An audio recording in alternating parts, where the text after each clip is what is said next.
left in my heart. I've been dreaming of our enigmatic visitor again. She told me our purpose was to take on this cult of the Absolute, to infiltrate its ranks and bring it down from the inside. She even offered me greater powers, the result of some manipulation of the tadpole's psionic abilities. Given the magnitude of what we're up against, I see no harm in considering the benefit this offer might afford us. Could be the only way to reach this source in one piece.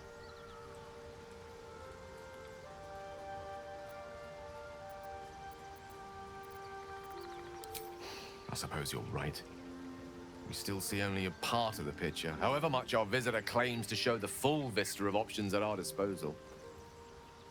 I can't deny my curiosity, but, as you say, no harm in delaying it, for now at least.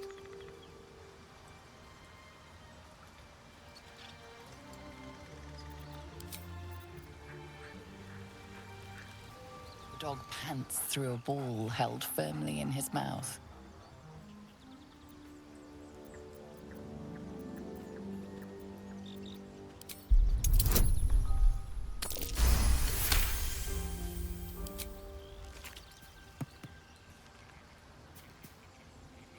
He relinquishes the ball. It is well chewed and slick with drool. His eyes track the ball avidly. He shuffles on his paws, ready to chase after it.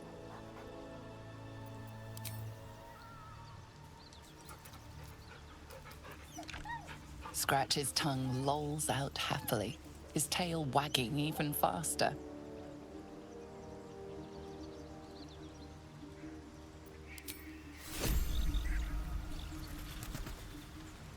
I had another dream last night. The visitor came to me and ordered me to penetrate the heart of the very cult that's spreading the infection. It gave me a tadpole gift too, just like it did the first time it appeared. I suppose it hoped this would help. At first, I thought we should avoid these gifts no matter what advantage we gain. And yet, I can't help recall the words of my father. The best plan is the one that works. These powers could be enough to edge us towards victory.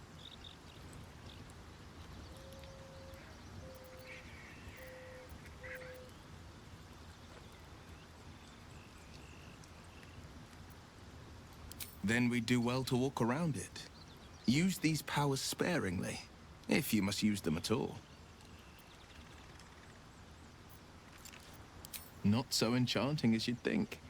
The Portiers, the Caldwells, they were the blue bloods hosting the fancy balls and drinking from gold goblets. Father's the son of a blacksmith, born with barely a coin in the coffers. He made a name for himself among the Flaming Fist. Brave as Balduran, stubborn as a deep Rothay. Daring, outspoken, but hardly posh. I spent more time dueling with Father than I did rubbing elbows with lords. Not to say I didn't develop a taste for good wine and a talent for courtly dance.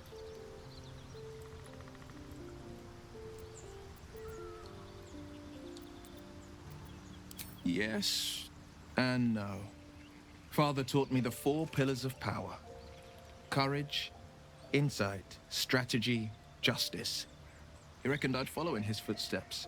First as a fist marshal, then as a duke. Vanquish evil, maintain order, save the world. But a duke makes bedfellows with more monsters than he slays. Father called it diplomacy. I called it hypocrisy. In the frontiers, there is no posturing, no diplomacy. I slay monsters, I don't consort with them. Even if I might look like one.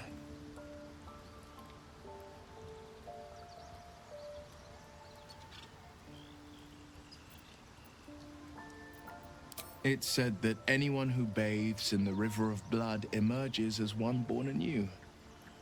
It's a lot like that, I imagine. I feel the weight of these horns on my head, curling upwards like a mammoth's tusks. I feel these ridges snaking down my neck, not to mention a few bumps and prongs in unmentionable places. But I haven't seen my reflection just yet. Be my mirror. What do you see?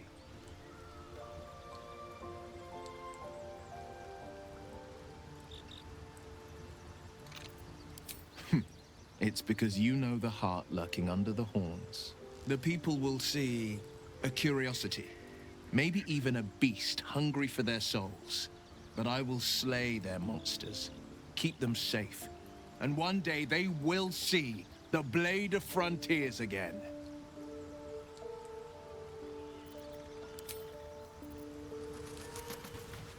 You wish to speak?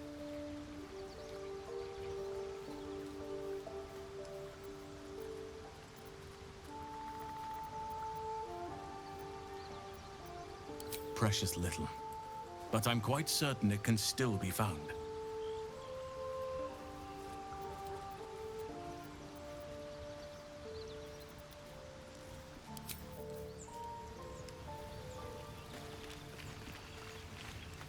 Another dream. Another order from that dubious visitor. It announced that we will find the answers we seek in the Absolute Cultist's lair, and offered another generous gift. A persuasive creature. It tempts us with power, expresses its admiration, its adoration. Avert your eyes whenever it appears, and do not avail yourself of this new power, no matter how alluring. You've no idea what damage it could do to us, how far into illithid madness it could drag us.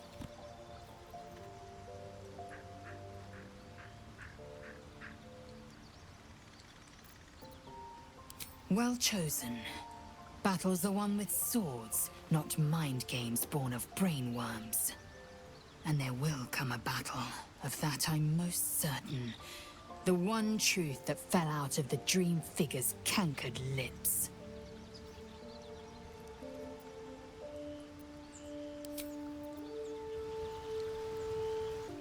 I had another visit from that dream figure. I take it you did too. It claims that if we infiltrate the heart of the cult that's giving out these parasites, we'll find the answers we're looking for. It gave me another gift, too. Just like it did the first time it appeared. Rather generous, if you ask me.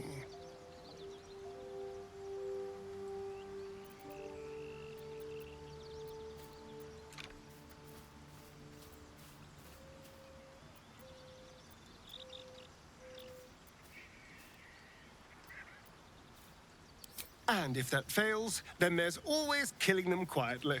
Now, was there anything else?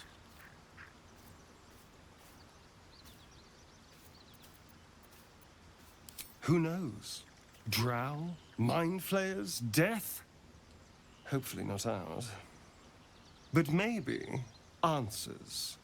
If we can convince the right people to talk.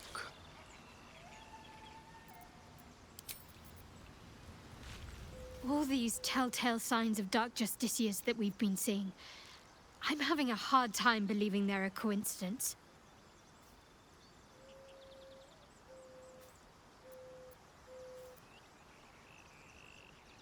Still, there may be more to it.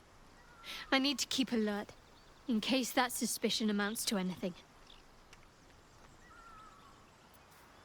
Still, there may be more to it. I need to keep alert, in case that suspicion amounts to anything.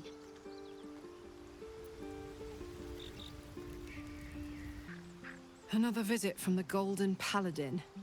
It said we'll get the answers we need about the tadpole if we infiltrate the cult.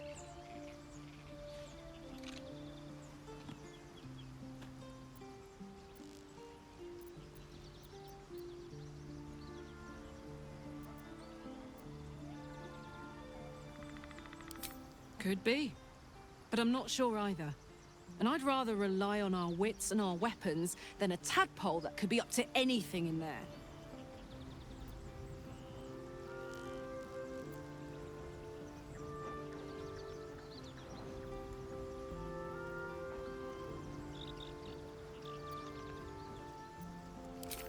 First things first, I need to get this engine tuned up. Thing's powerful, but it's been feeling volatile ever since I left the Hells. Can't be too hard to find an infernal mechanic round here, right?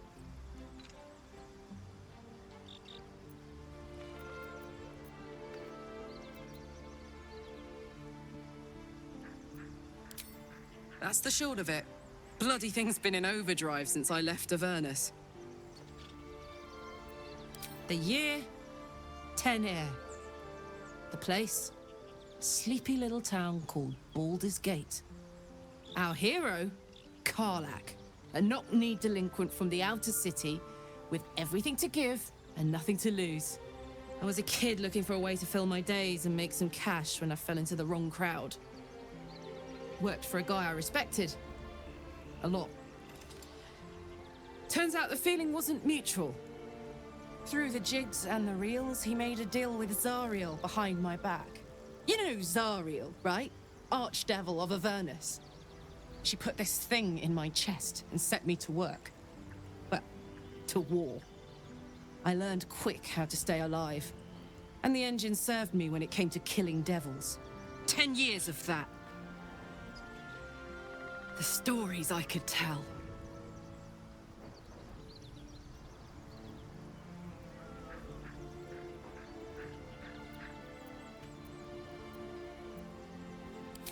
Guy named Gortash. Politician. Inventor. One of these wheeler-dealer types who seems to have a finger in every pie. I guess I was naive to think everything he got up to was above board. What did I know? I saw a job. A good job. With people I liked. Doing work I was good at. Sometimes I'm jealous of that girl. Ugh, to feel so invincible again.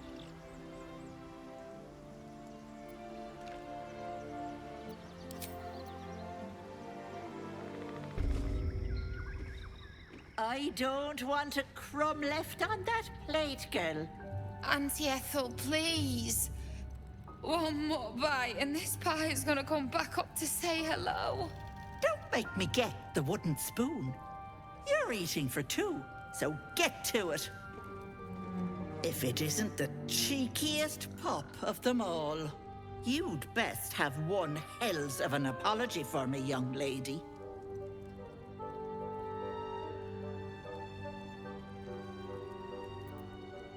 Another bard who thinks humor is the same as talent.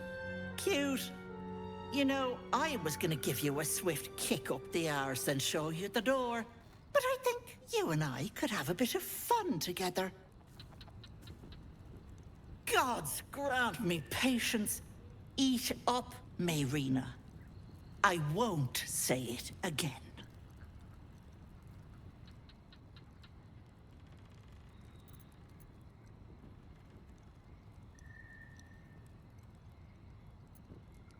Keep that hole under your nose shut, or things will get messy. The choice is yours. There's really no good decision to be made here. What is it? What's going on?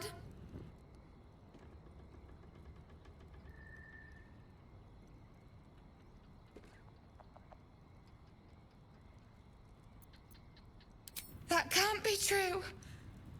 Auntie Ethel. They were being rude, and I detest rudeness.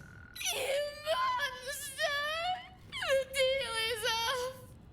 Enough! Away with you!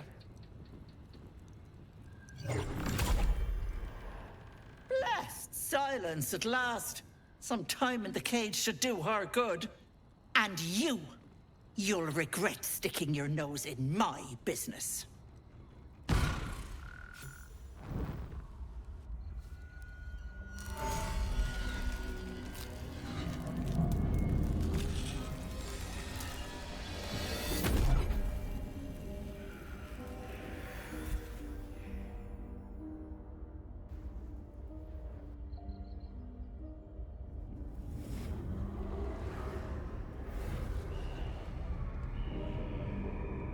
You blink and the wilderness changes. A swamp, stinking and insidious, assaults your senses.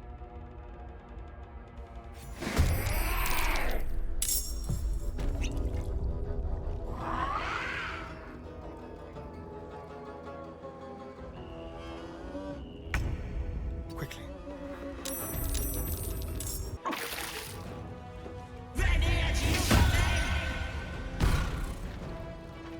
Enjoy playing with your new friends. Bye-bye. That can't have gone far.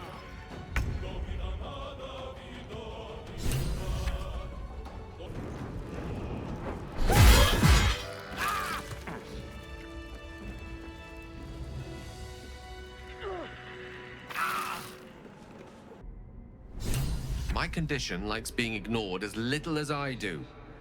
I must consume another artifact. And soon.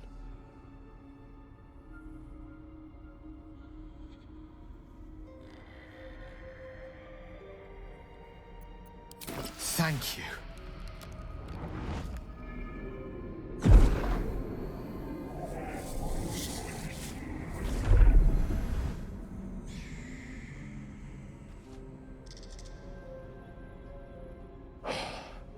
Good gods. It hardly has any effect. Oh, Mistra, have mercy on us all. Listen, I need to speak to you, to all of you. It would be unconscionable of me to remain silent.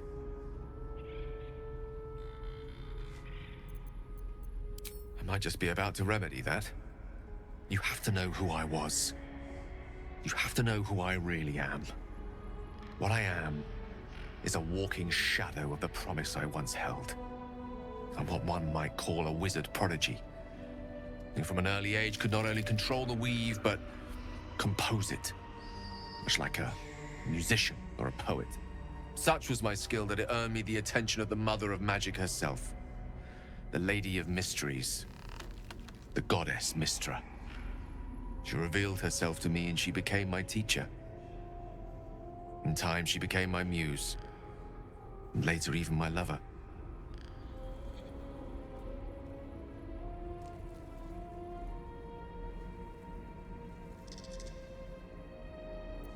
I am, after all, the villain of the tale. We enjoyed each other's company. Body, mind, and soul. But even so, I desired more. You see, no matter how powerful a wizard we mortals can become, we never scratch more than the surface of the weave. Mistra keeps us in check. There are boundaries she doesn't let us cross, yet every time I was with her, I stood on the precipice, gazing into the wonders that lay beyond. I sought to cross her boundaries.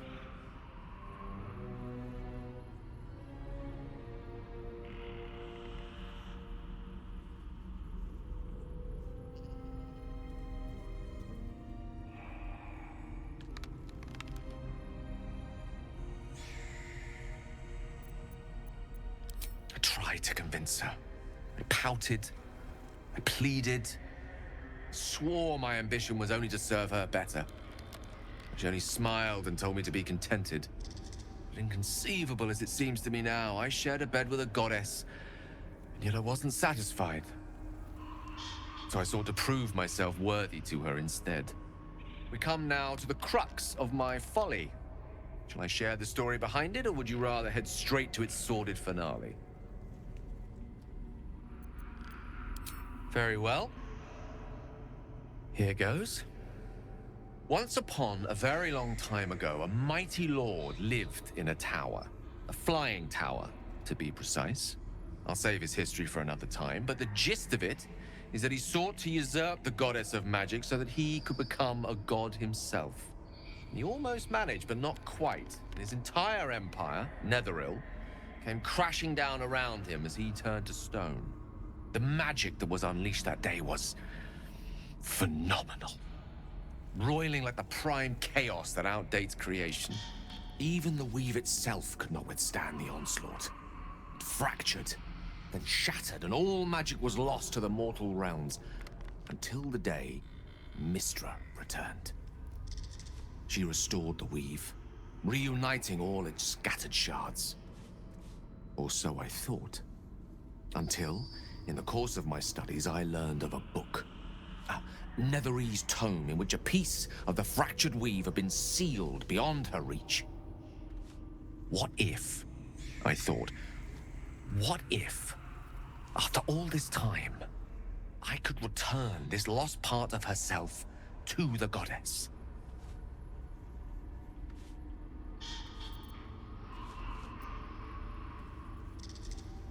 You know me. My gestures can never be grand enough. I was certain that this deed of raw power, draped in romance, would convince Mistra to take me by the hand and welcome me into her hitherto forbidden domains. I was mistaken. I obtained the fabled book and took it into my study. As for what happened next... Here. Place your hand over my heart. Let me show you.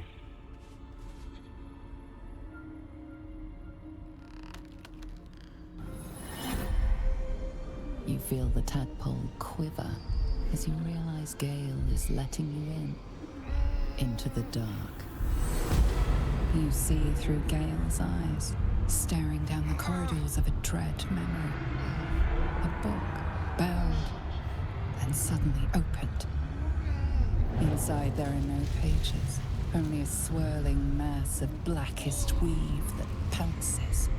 Its teeth, its claws, it's unstoppable as it digs through and becomes part of you. And gods, is it ever hungry. What is it? What do you see?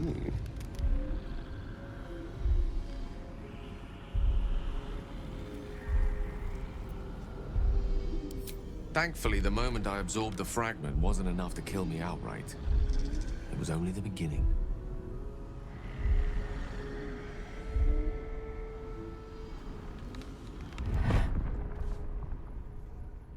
This Netherese blight, this orb, for lack of a better word, is balled up inside my chest.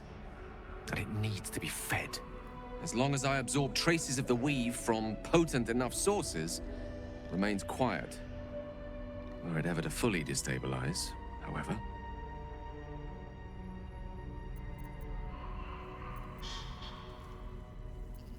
I will erupt.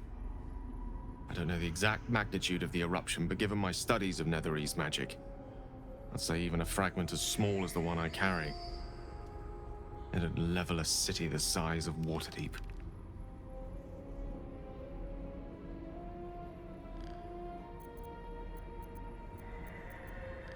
We might chance upon a king's collection of magical artifacts around the corner. We might cross paths with a miracle round the bend. Then again, we might not. All of this, it must feel like a betrayal. Say the word, and we'll part ways.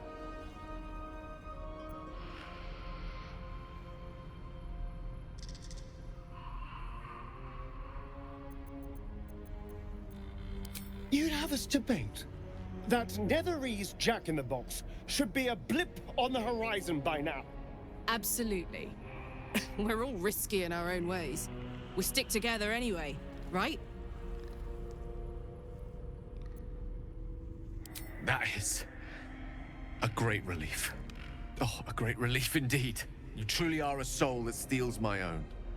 From all my new rallied heart, I thank you. I thank you all.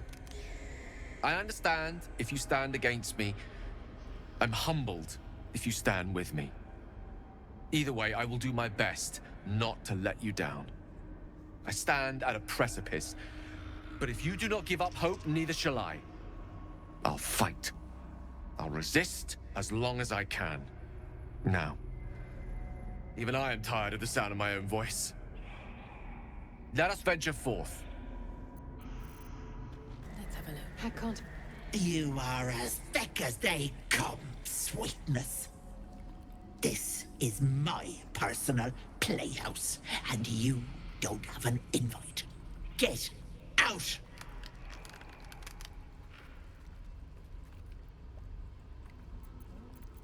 Has that wriggler eaten your brain already? Leave. Or you'll end up in tonight's stew. It'll go nicely with Mayrina. She's already marinating. Ah!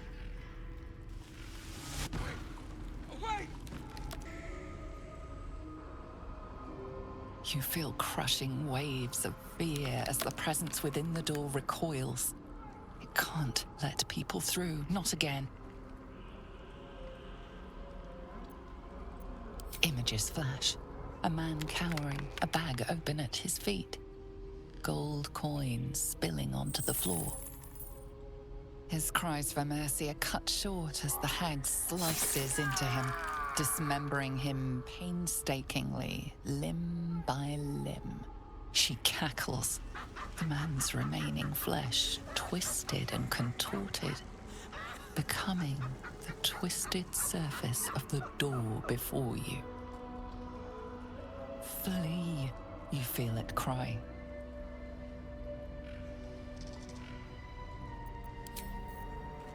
Away! Away! No, no! Don't look! Mustn't look, mustn't see!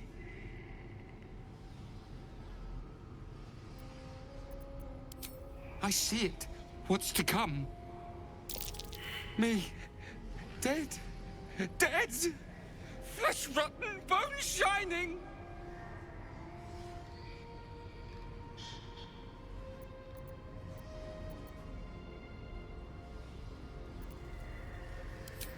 Ethel said to look, to see truth, see death, see, gods, don't hurt me.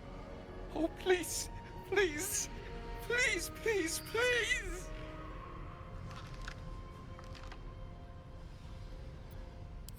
Monster, monster, for mind dripping, flesh peeling, mind flayer.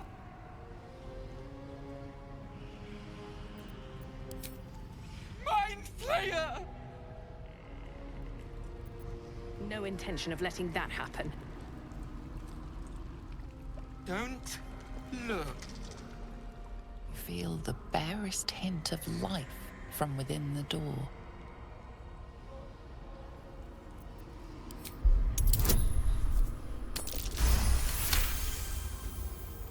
You see the hag. She walks through the door, its form shimmering. The lightest touch of hope brushes your mind as the presence within retreats.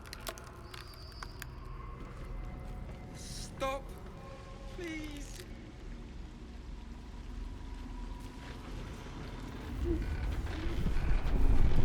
Wait.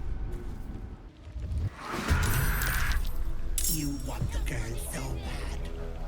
Fine.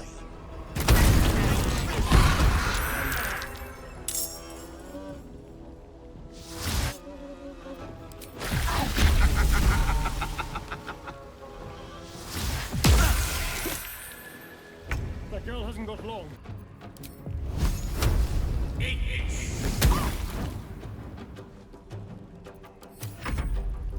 Wait!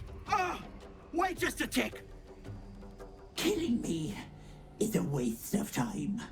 I'll find a way to return. Always have, always will. But it's unpleasant. So how about we be civilized about this, hmm? I have something you want.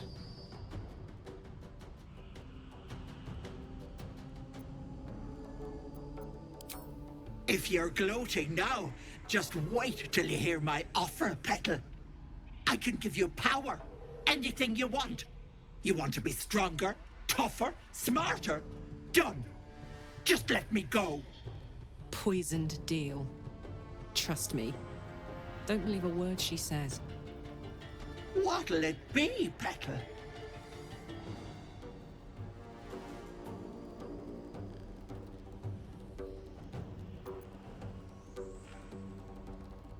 A wise choice. Here.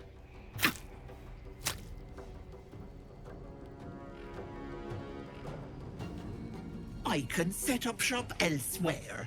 People always need lotions and potions.